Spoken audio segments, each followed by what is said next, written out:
Hello, everybody. It's time for This Week in Trivia, or as we call it, TWIT.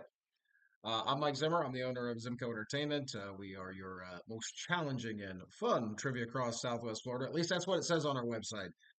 Check us out, by the way, zimcotrivia.com. You can see our entire schedule there. Also, we have this wonderful YouTube channel that we have all this is the fourth week doing This Week in Trivia. So if you want to see the kind of the back weeks and see what we've been up to, basically, I just throw out there what we put together and how the sausage is made, and some of the more challenging questions, or people had questions about, or if we screwed something up. I also have some other news that I want to mix in about a couple of accounts this week, one of which is not great news. But we'll bury the lead. So let's get to it though. This is what we had this week in trivia, and yes, we did have some. Let's put it this way. I don't want to say questionable questions. Could they have been better questions? Yes.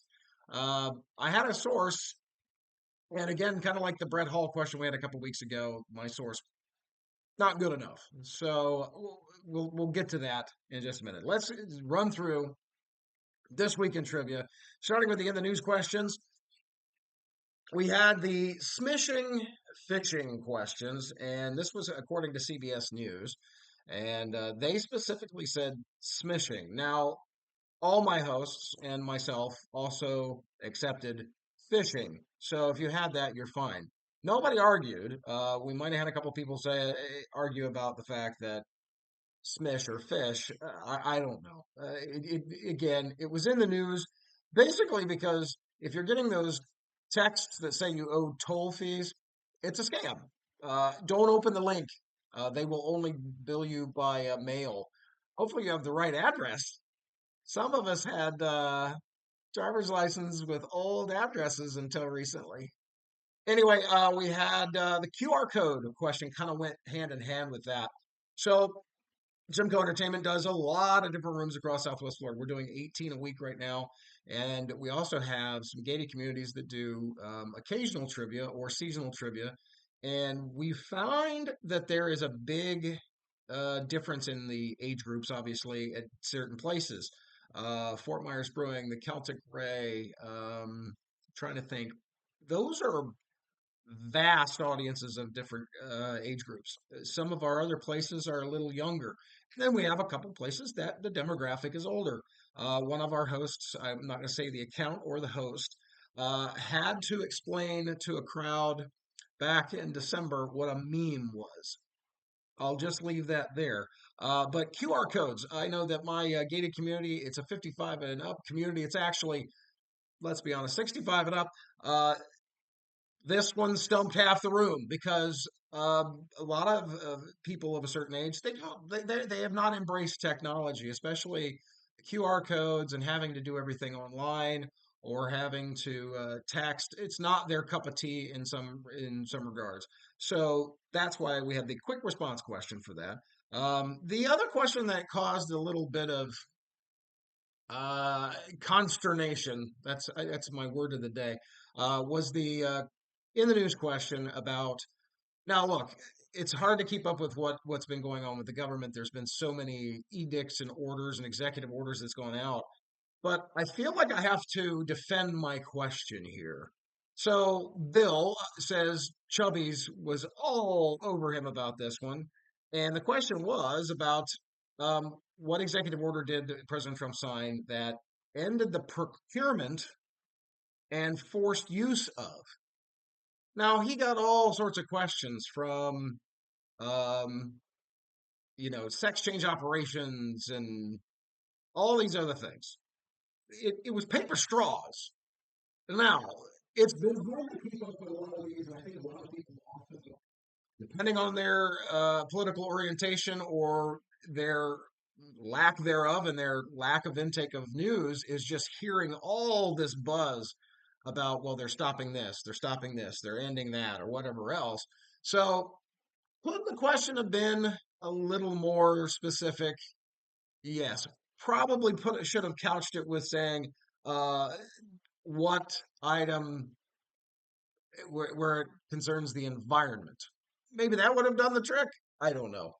It's 100 questions a week I'm coming up with, folks. Again, I think Bill handled it the best he could. He said everybody got a chuckle out of it, except for one or two people, but we're not going to mention names again. We had the question about Eastern Oregon wanting to maybe secede from the state, the rest of the state, Portland, and the where the universities in Eugene and Corvallis are a lot more West Coast liberal versus the rest of Oregon is ranchers and cattlemen, and they want to join Idaho. We also had the question about the psychedelic slumber parties, ketamine, and I again put in it was the drug that was involved in the death of Matthew Perry. So there you go. The other question that not a bunch of aggravation, but I think people they haven't kept up on was the business question. Yum Brands owns Kentucky Fried Chicken, Taco Bell, and Pizza Hut. Well, they're moving the headquarters of Kentucky Fried Chicken out of Louisville. They're moving to Texas. A lot of people put PepsiCo. It's not PepsiCo. They split those companies off. I think even there's another that has. I think the beverage and Doritos are in their other own little world. That is it for the news questions, TV questions. We had a thread, common thread this week of that '70s show. Topher Grace played Eric, and of course, Wilmer Valderrama played Fez, and of course, Hot Donna by the lovely Laura Prepon. Those were all spread out over our 3 or 4 days of trivia. We had the Tonight Show oriented questions. This week in history, 2014, Jimmy Fallon took over the Tonight Show, so we had the question about the Roots. What's the name of the theme song that Jimmy Fallon has for his show now, and it's Hey, Hey, Hey. I don't watch the Tonight Show very often. I do like Jimmy though. That also led to the question about who did he follow, which is Jay Leno. Some people put Conan O'Brien. Conan came after Leno. Leno came back. So there you go. Andy Richter is Conan's former sidekick and was the announcer. Let's see. We also, for some of our rooms, had the history of the Tonight Show, which way back when, Johnny Carson was the iconic host for the longest time 30 years, 1962 to 1992. But there were two gentlemen that came before him, and that was Steve Allen from 1954 to 1957, and Jack Parr, 1957 to 1962. Let's see. Another thing we had this week Saturday Night Live characters and movies. I think we've exhausted this over the last couple of weeks. The big 50th anniversary special was on Sunday. I grew up with Saturday Night Live, so it's kind of near and dear to my heart. However, in the last 15, 20 years, I haven't watched it very much. I don't think it's near as good. And the 50th anniversary show was painfully bad at times. There are some funny bits, there are some very funny people. The cast from about 10 years ago was the last one that I had a regular knowledge of. Kristen Wiig, Tina Fey, Amy Poehler went on to their other shows. The cast wasn't as interesting. Keenan Thompson's still funny. He's been on there for I think 400 years of the 50 years. He's really funny, but it's lost something to me. But growing up, I remember, and I have older siblings. Growing up, I was allowed to stay up late. My parents were night owls. My sisters were allowed to stay up, and I remember watching Saturday Night Live from a young age, probably way too young for to be watching. I remember the original cast. That's how old I am. I was about 4 or 5 when they started to go away. Then Eddie Murphy, of course, and then when I really came into loving Saturday Night Live was the late '80s and the '90s. While I was in middle school and high school, those are iconic sketches. They had so many fun people on there. Dana Carvey, Phil Hartman. I loved Dennis Miller. He was my favorite Weekend Update guy. Dennis Miller to me was so smart and so interesting that I wanted to be. Hey, Dennis Miller. I was never going to be Dennis Miller, but anyway. So we had the Saturday Night Live questions, including one of the toughest ones. Tuesday we started off. Kristen Wiig, as I mentioned, came back. She was part of the Maharel sisters. Now, if you don't know Saturday Night Live, you're probably not going to get it one way or another. But if you've ever seen the videos of it, ask what character she was. She's got the little tiny hands, and she's always messing with them. She's got the big forehead and everything else. And that her name is Dunice. So not a lot of people got that. People were like, "Whoa, okay." We also had the Rachel Dratch came back to play Debbie Downer. That sketch was actually kind of funny because you saw the real side of Robert De Niro, who is a murderous jerk. And then one of my other favorites, Mike Myers. Growing up again, 80s, 90s, he started the cast, I think about 89 or so, maybe a little before that, but I know that his big sketches were, of course, Wayne's World. He had Simon, the kid that had a little ADHD, couldn't do that nowadays. And all things Scottish, that's crap. All these great characters. But one of my other favorites he had was Linda Richmond. And he came back on the 50th anniversary special dressed as Linda Richmond. And I asked what talk show did she have when she was a regular character on Saturday Night Live during the 90s, and that was Coffee Talk. She was a very I don't want to miss place somebody in New York. I'm gonna say Brooklyn. I don't know, but she's like she goes, we'll talk coffee, we'll talk all these things, no big whoop. And she always had all these other uh, Jewish lady, Hebrew, he had Spilkus in his Connecticut, stuff like that was just he based that off of his real life mother-in-law. So I thought that was funny. But anyway, it was coffee talk. We had the big Lulu at a couple of our places, including Thursday, was other than Chevy Chase, Michael O'Donoghue, and George Coe. Those two were bit players. Chevy Chase left after the first season. Who were the other six original cast members? And again, I think this is an age thing, but a lot of people did very well on this. A lot of people that put Bill Murray as one of the originals. Now he came in season two as a bit player and a regular in seasons three, four, and I think five. But the original cast, of course, John Belushi, Dan Aykroyd, Garrett Morris, and then the ladies, Jane Curtin, Lorraine Newman, and the wonderful Gilda Radner. Movie questions this week. President's questions again. It was President's Day on Monday, so we had a number of questions about that, including different questions, including Morgan Freeman, because I mean, who wouldn't want Morgan Freeman as president, right? Well, the economy was going just fine. Never mind. Let's see. We have the questions where what disaster film 1998 did he play the president for the first time? That was Deep Impact. He played President Beck. That was a terrible movie. There was also where he played South Africa's president, where he played Nelson Mandela. That was Invictus. Not a lot of people remember that film. Good movie. And then there was the Fallen series. This was a set from, I do believe, our Tuesday set. And this proved to be very difficult. And there are derivatives of that series. But I couched it by saying which three was he in that he played the eventual president, Alan Trumbull, or Trumbull, something like that. And that was the Fallen movies, and he was in Angel Has Fallen, London Has Fallen, and Olympus Has Fallen. There's a couple other offshoots of this, and then there's a completely different uh, franchise of White House Down, I guess, and that's not related to that. We had the Breakfast Club questions and the Brat Pack questions.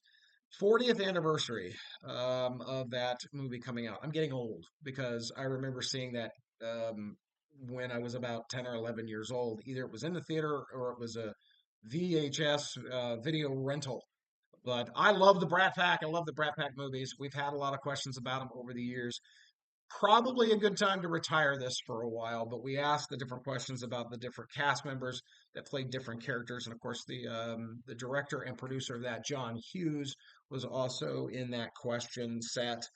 Let's see, we had the East Rail 177 trilogy, M. Night Shyamalama Ding Dong. The films in that they were broken up 2000, 2018, and then 2019. The original was Unbreakable with Bruce Willis.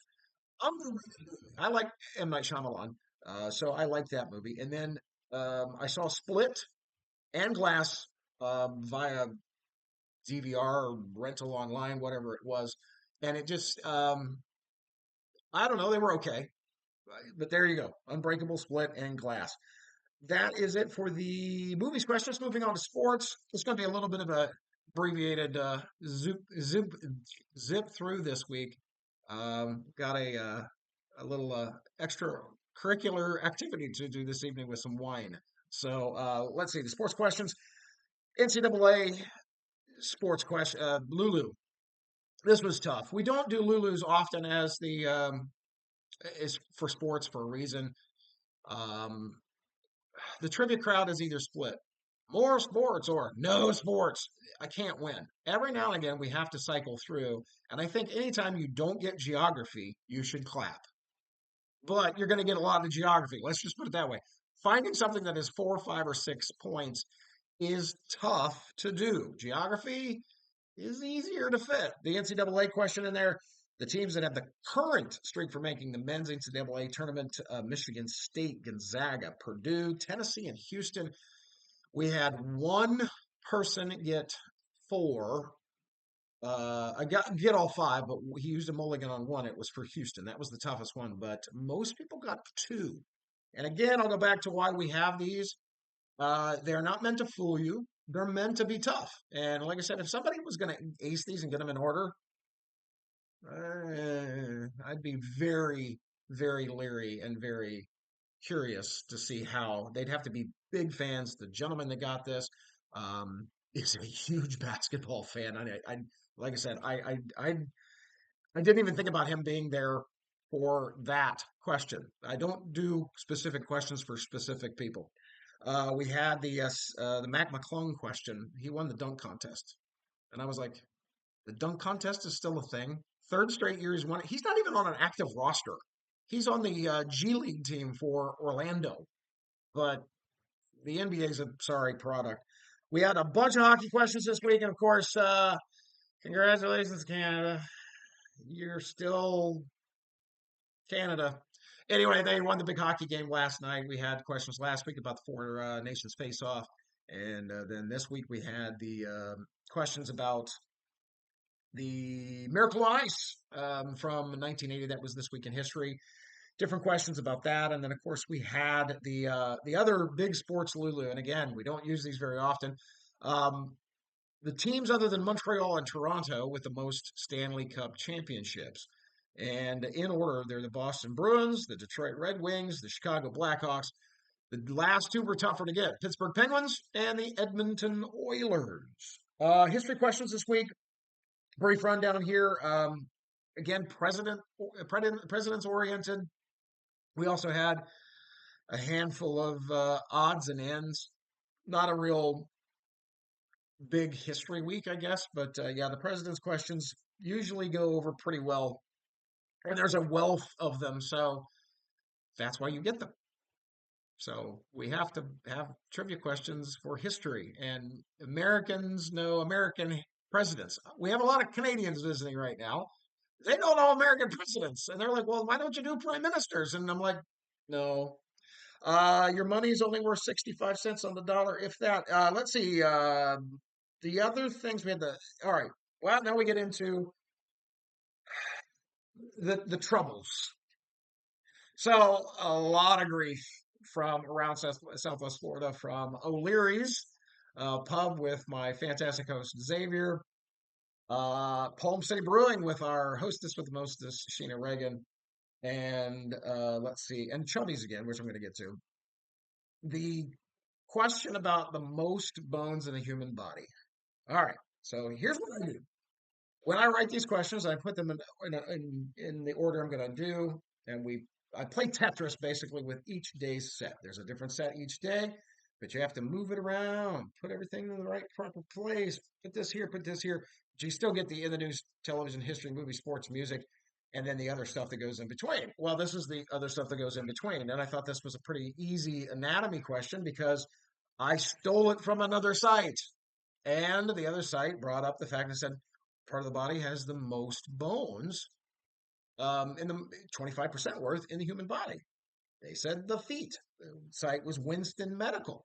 And when I put these questions back together and then I go through the edit, I pop them into Google. I've used Chat GPT. I've used a couple different things to make sure that we're getting multiple sources from something. I saw multiple sources that said feet. People going bananas saying it's the hands. If you count the wrist and the hand, yes, it's one more bone. 27 versus 26. Again, it's a question that probably we should have. And I think what Bill did at Chubby's was I think everybody got a point across the board. That's usually what if there's a question that that has to happen this way, we can scratch it, which happens. That's 0 points. Nobody gets whatsoever. But if somebody used their mulligan there, then you have to reassign the mulligan. So in most cases, everybody's going to get a point. Let's just be done with it. That makes it easier for the host. In a lot of cases, we got a lot of people at these places, so we have to got to go quick. You can't sit there and go back in time over and over. That's also why we don't do repeats in the middle of the round. I need number two again. Wait till the end. And that's why our hosts should be reading you the questions. And then at the end of the round, doing a quick recap and reading them again. Now I do it. A couple of my other people do it. There's some of my hosts that don't. So you can give them all the crap you like because Simcoe Entertainment's standard procedure is read the question, read it again, move on to the next question. Do the same thing through the 8 questions. And then at the end of the round, before they play the audio bonus, here come the repeats, 1 through 8, in an abridged fashion. So there you go. That's the way it's supposed to be done. Let's see. The most bones question, that was, again, crap question. Let's be honest. The other question that caused aggravation was the mauve question. But again, I'm going to put the kibosh on anybody arguing over that. So this came from a book called The Dictionary of Color. And it simply states that mauve is named for the mallow flower, which is a pale purple part of the orchid family. It's not pink, purple. So again, making an argument over this, it's not worth it. But there you go. So back to Bill and back to Chubby's. Apparently, that's become a bit of a brutal room. Teams booing one another, teams very uber competitive. Look, each of our places and each of our hosts have a different way of doing things and have a different vibe. Bill likes that interaction. He likes a little mixing it up and being a little sassy on the mic and give and take. Personally, I hate it. Don't interrupt me. I hate it. Don't yell out answers. For the love of God, and we're going to bring that up here in a minute too. I don't want to be interrupted, and I don't yell out things and this and that and the other. Look, it's my show. That's the way I look at it. And let me may make me sound like a narcissist or an asshole. So be it. I shouldn't have cussed. That's probably going to get our video flagged. But anyway, he likes the give and take and the cut up. And one of our very loyal teams, and they play in a couple different rooms in the Punta Gorda, Port Charlotte area, and they were like, I don't think we're going back there. They're mean to one another. And he's like, wait a minute, that's just the way they are. So each room has a different feel. Again, I think every place plays a little different. And again, mine are you stay on target. This is the way we do trivia right here. I'm learning a lesson because we have a new place that is off the rails with different rules. We'll get to that in just a moment. Another place that we have is Downtown Social House in downtown Fort Myers, and it is getting a different rep. It's kind of a really laid back vibe, and it's a younger room. If you're of the less than 30 crowd, give this a go. Great cocktail bar, nice happy hour specials. Adam is also a little more game show, a little more cerebral as far as a host. He does things his way, and it works in that room. They love him there, and I hopefully you can go out and see them. They're complaining though that the questions are too tough. Then again, we've also had a team that's won 5 straight weeks. They're called the D S words, the dip S words. I can't say that again. I don't want to get my video flagged. 5 straight weeks is impressive. If you want to beat them, get a team together, go beat them, and the prizes are pretty good there. Let's see. So the bad news. Going back to Bill and Chubby's, he had somebody that kept yelling out "cheater," and that didn't go over well at all. And he let it go the first couple times. He finally said, "Whoever's doing that, stop." If you're harassing our host, they have the right to call you out on it. And look, don't do that. Don't be that guy. Don't be that girl. I say that when I do my rules. That's why we say don't shout out answers because it just whether you're trying to be funny or not, it encourages the dumbass in the back of the room or somebody that's passing through that doesn't know any better to start yelling out stuff. So I don't like that. I don't like when anybody accuses of cheating either because that insults the integrity of our game. It insults the integrity of the teams playing, and especially this person was new. Now we're going to give them the benefit of the doubt that they maybe they thought they were trying to be funny. I think he addressed that with this person. But look, don't do that. And this leads to the other really bad story. Bogies in Venice is someplace we're coming up on 2 years celebrating there. It's a nice sports bar up there in Venice. Uh, Stacy Steele's been the host from the outset. She's got some really loyal teams that show up each and every week, and it's been a pleasure to do business with them. This past Thursday, Canada USA hockey game came out at 8 o'clock. It is a sports bar, but are hired to do a job, and Stacy encountered somebody who harassed her and got in her face and was telling her she sucks. That turn that down. Nobody wants to play. Stacey had 15 teams in the house, and those people wanted to play. The management eventually addressed it. It's a busy restaurant, but for who the hell does that? What kind of person decides they're going to be that much of a jerk and follow a host around? Had it been me, I would have knocked this person on their butt, especially if you get in my face. Don't you dare! Somebody grabbed my mic one day and I damn near ripped his shirt off. Don't do that. And if you see that happening to our host, the host has a fine line to travel here. You don't want to get in trouble. You don't want to, have an incident. This was happening during the round, though. Call these people out. If you're regular, call these people out that are these yahoos that are screwing up the game that we all love. There. No vigilante crap though. Don't hit anybody. Take them outside and then hit 'em. I'm joking. I didn't say that. Final thing I want to mention, number three in Cape Coral, the craft beer place is our latest uh, uh, venue. And we had week number two. Actually, this was week number three. Smallish crowd. I don't know that the word is out, and I encourage you hit up our Thursday night venues. Scotty's Beer Works is great. Beer is great. Millhouse Pub is great. Food is great. Make sure and go to all of our wonderful venues. But number three is the newest. So they're trying to spice things up this week. And so they introduced the Wheel of Consequence. They have one of those, wheels that you spend like the price was right or Wheel of Fortune, whatever you have.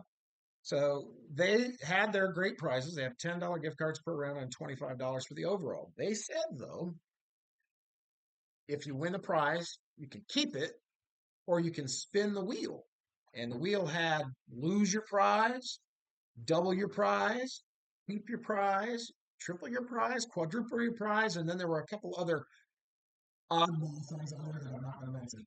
Uh, let's keep this in mind. Number three is a 21 and upward. So when I said that we can try a few different things there, team names are a little bawdy. It's a little more loosey goosey. There's also a trophy that is Albert Einstein's head on a rather large 3D printed penis and balls. But so we go through the first round winner, spins the wheel, keep their prize, $10. All right. Second round, spins the wheel. They lose their prize. Now you can keep your prize, you don't have to spin. But everybody was like, no, I want to spin it. Third round, lost their prize. Round four, person spins the wheel, quadrupled their prize. And the fellas that own number three were, I mean, when people were losing, they're like, they don't have to give a prize away. Then they're like, oh crap. Well, we gave out one more prize than we normally would. Oh, but wait, the grand prize winner, $25 gift card, also gets a spin wheel and quadrupled their prize. They got a $100 gift card. Uh, the fellas have now retired the wheel of consequence. Uh, I think we'll see how that goes. Come and check us out. It's a fun venue. It's something different. I won't be there this week. Our fantastic host Xavier will be filling in for me. But come out again, ladies and gentlemen. This time of year, we're busy.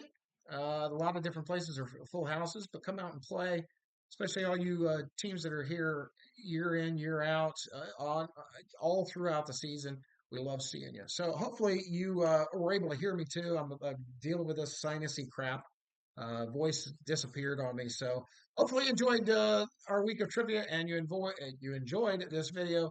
You'll check us out again real soon. Until next week.